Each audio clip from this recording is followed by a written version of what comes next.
Audio Jungle.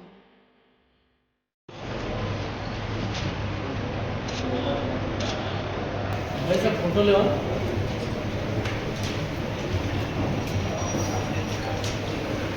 तेरा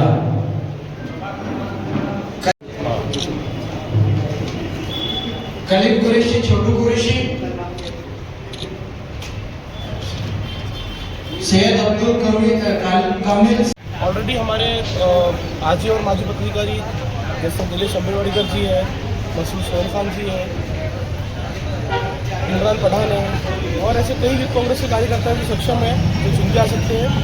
उनके साथ पार्टी शिवराज मौर्य जी, हर्षवर्धन सपकाळ जी, उन्होंने भी कहा है कि यूथ को ज़्यादा से ज़्यादा संधि देनी है और मैं यहाँ पे एक यूथ कांग्रेस का पदाधिकारी होने के नाते हमारे वरिष्ठ अपील करता हूँ कि सभी यूथ को टिकट दिया जाए जो सक्षम है, जो चुन के आ सकते हैं, जो पार्टी में 10-15 साल से काम कर रहे हैं।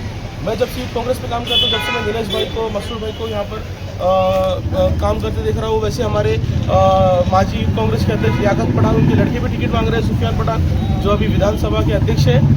तो ऐसे सभी यूथ कांग्रेस के नेताओं को हमारे जो मैं नेता इसलिए कह रहा हूँ कि ये पार्टी के इस टाइम पर वो संघर्ष के साथ पार्टी को मजबूत करने के लिए खड़े हैं, ऐसा मैं अपील करता हूँ। मैंने अभी टिकट वाटप के टाइम के पीछे से कोई आता है और उसे टिकट मिल जाता है? नहीं, जितने भी यूथ कांग्रेस के इच्छुक उम्मीदवार हैं, मैं सिर्फ यूथ की बात करूंगा, उनके लिए हम सब भाई लोग खंभीरपने से उभे हैं और हम सब उनके लिए ताकत के साथ खड़े रहने वाले हैं। और इस बार जितने भी यूथ कांग्रेस के लोग टिकट मांग रहे हैं, यूथ टिकट मांग रहे हैं, उनके लिए हम सब ताकत से खड़े रहेंगे। आमिर भाई तो क्या करेंगे, बहिष्कार करेंगे? नहीं, बिल्कुल टिकट मिलेगा, ऐसा निराश होने की बात नहीं है। आप बोल रहे नहीं आमिर भाई, ऐसा होता है कि तैयारी करते हैं कार्यकर्ता 5 साल तक के करते हैं जद्दोजहद, और अचानक जो है महाविकास आघाड़ी और युति आघाड़ी हो जाती है, उसमें जो है इनका जो टिकट है किसी और को चल जाता है। आज तो औरंगाबाद शहर में कांग्रेस पार्टी पूरे प्रभाग पे तैयारी कर रही है, सभी प्रभाग के लिए इंटरव्यू हो रहे हैं। युति का प्रश्न आगे का है, वो हमारे वरिष्ठ नेता ऊपर से तय करेंगे, हर्षवर्धन सपकाळ जी, शिवराज मौर्य जी, ये लोग ऊपर से युति के लिए तय करेंगे। युति होने के बाद कौन सा प्रभाग छूटता है, कौन सा प्रभाग मिलता है, वो विषय दूसरा, पर यूथ कांग्रेस को ज़्यादा से ज़्यादा टिकट देना चाहिए, ऐसा मैं अपील करता हूँ।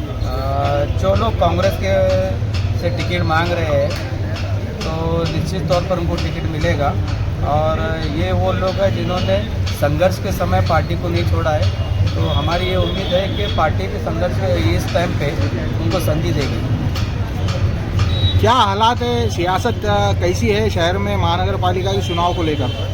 महानगर पालिका चुनाव के जो चल रहा है, इसमें आप देख सकते हैं 10 साल पहले जो जनता ने जिनको वो दिया था, मैंडेट दिया था, आपने देखा कि वो लोग जनता उनसे निराश हो गई है। उन्होंने लोगों का प्रतिनिधि छोड़ के उन्होंने शासन का नेतृत्व किया है। इन्होंने घर बता के घर तोड़े गए हैं, तो पानी की समस्या, लाइट की समस्या है। आप देखिए कि प्रभाग जो जिस तरीके से टूटा है, जिसके अंदर मुस्लिम वार्ड जो है तो 50,000, 51,000, 48,000 के प्रभाग बने हैं। और अगर आप देखेंगे, अगर हिंदू स्टेट बेल्ट में देखेंगे तो वहाँ पे प्रभाग 30,000, 31,000, 32,000, मैक्सिमम 35,000 का प्रभाग बना है। इसका मतलब ये है कि कम यहाँ पे 2 से 2.5 प्रभाग यानी 8 से 10 नगर सेवक ऑलरेडी इन्होंने कम कर दिए गए हैं। और ये जो लोग महानगर पालिका में गए हैं, इनको टेक्निकल नॉलेज नहीं है।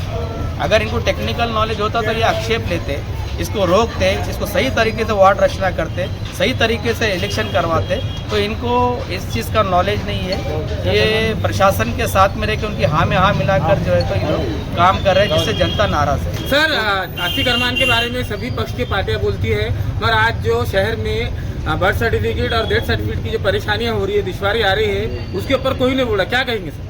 सबसे पहले तो आपके पास अधूरी नॉलेज है। सबसे पहले जो है तो जी श्रीकांत सर के साथ में यूथ कांग्रेस के मैं, इदरीस नवाब खान, आमिर अब्दुल सलीम, हम लोग जाके उनसे मुलाकात की है। हमने उनको बताया है कि ये जो आप बर्थ सर्टिफिकेट के ज़रिए जो आप जो है तो रेवेन्यू जनरेट कर रहे हैं, तो इसके रेवेन्यू जनरेट करने के और भी तरीके हैं जिसकी वजह से आप रेवेन्यू जनरेट कर सकते हैं। लेकिन जी श्रीकांत सर ये बात सुनने के मूड में नहीं है, वो अपनी हठधर्मी चला रहे हैं। हम मानते हैं कि इससे जनता बहुत परेशान है, लोकल बॉडी नहीं है। लोकल बॉडी आने के बाद में ऐसा लगता है कि ये हालात चेंज होंगे इंशाल्लाह। धन्यवाद। आपने पिछले समय में देखा कि जो शहर के जो हालात है, शहर को जो ज़रूरत है, जैसे कि मस्जिदों के रजिस्ट्रेशन के ऊपर उम्मीद पोर्टल का रजिस्ट्रेशन करवाना अनिवार्य कर दिया है सेंट्रल गवर्नमेंट ने। आप देखेंगे जो लोगों के प्रतिनिधि बन के बैठे हैं, जो बड़ी बड़ी बातें करते हैं, कौम के बड़ी बड़ी रहनुमा बनने की वो करते हैं, वो एक इंसान भी नहीं था जिसने आके मस्जिदों का रजिस्ट्रेशन करवाया। तो कौम के मुद्दे पे कहाँ ये लोग खड़े हुए? जैसा कि आपने देखा बिहार का इलेक्शन का जश्न मनाया गया, लेकिन उसी दिन जो तो एक हमारी बहन का हिजाब खींचा गया, उसके ऊपर किसी ने बात नहीं की। मतलब इलेक्शन के अंदर जो बातें करके वापस आ जाना और जो पब्लिक को जो है तो वहाँ की जनता को एक समंदर में छोड़ के अधूरा निकल जाना, ये इनकी पॉलिसी है। तो लोग अब परिवर्तन चाहते हैं, लोग बहुत होशियार हो गए। इंशाल्लाह मुझे लगता है कि आने वाली महानगर पालिका के अंदर कांग्रेस के साथ जो तो जनता रहेगी। जैसे कि आप देख सकते हैं कि पिछले दिनों में जैसा मसूर भाई ने बताया कि वक्फ बोर्ड में जो मस्जिद का रजिस्ट्रेशन था, हमारे भाई मसूर सोहेल खान ने यहाँ पर 4 कैंप रखे औरंगाबाद शहर में, जिसमें काफ़ी मस्जिदों के अंदर उन्होंने वहाँ पे उम्मीद पोर्टल पे उस मस्जिद का रजिस्ट्रेशन कराया। ये खिदमत खल्क और ये काम जो यहाँ के सो कॉल्ड रहनुमा और जो एमएम पार्टी है जो यहाँ पे बोलती है कि हम खौफ के रहनुमा है, उन्होंने ये काम करना चाहिए था, जो काम हमारे मसूर सोहेल खान भाई कर रहे हैं। उसके साथ ही साथ जो हिजाब के ऊपर हमला हुआ, उसी के ऊपर कांग्रेस पार्टी ने परसों वहाँ पर नीतीश कुमार जी का यहाँ पे निषेध किया। यहाँ पर जो सो कॉल्ड एमएम के लोग हैं यहाँ पे, जैसे मसूर भाई ने बताया, जश्न बिहार करते हैं, लेकिन जो शरीयत के ऊपर हमला नीतीश कुमार जी ने जो हिजाब खींच कर किया है, अरे वो मानसिक रूप से अगर उनका मानसिक रूप ठीक नहीं है तो उन्होंने सीएम पद से राजीनामा देना चाहिए। कांग्रेस पार्टी ने इसके ऊपर जो है तो पिछले 2 दिन पहले इसके ऊपर निषेध किया। कांग्रेस पार्टी हमेशा से ही यहाँ पे औरंगाबाद शहर में लोगों के काम कर रही है, पब्लिक की काम कर रही है। उसी तरीके से जो एमआईएम पार्टी है, जो सिर्फ कौम के ठेकेदार है, वो सिर्फ यहाँ पर कौम को एड़ा बनाने का काम कर रही है। तो मसूर खान साहब ने जो बात बताई और हमारे मीडिया के जो प्रेस रिपोर्टर उन्होंने बताया कि अतिक्रमण के बारे में क्या बोलना चाहिए, कि ये पूरा जो अतिक्रमण कर रहे जी श्रीकांत सर, तो ये पूरा बीजेपी संजय केनेकर और जितने भी आमदार है बीजेपी के, ये बीजेपी के दबाव से जी श्रीकांत यहाँ पे अतिक्रमण का काम कर रहे हैं और इससे पूरी पब्लिक परेशान है। और ज़्यादा तौर पर जो एरिया में अतिक्रमण हुआ है वो सिर्फ मुसलमान के इलाकों में अतिक्रमण हुआ है। और इसके अलावा जो अभी उनका अतिक्रमण की कार्रवाई जो चालू है, तो ये सिर्फ बीजेपी के दबाव में चालू है। और जी श्रीकांत सर जो अभी बता रहे हैं क्या यहाँ पे क्या बोलते हैं उसको, मिनी हॉस्पिटल घाटी में वहाँ पे वेंटिलेटर का जो अभी बढ़ाना था, 2 महीने पहले हमने निवेदन दिया था वहाँ का, तो उन्होंने बताया थे कि हम इसको 15 दिन के अंदर यहाँ वेंटिलेटर बढ़ाएंगे। आज 2 महीने के ऊपर हो गए, अभी तक वहाँ पे एक वेंटिलेटर भी बढ़ा नहीं। और अभी अल्पसंख्यक में अभी 600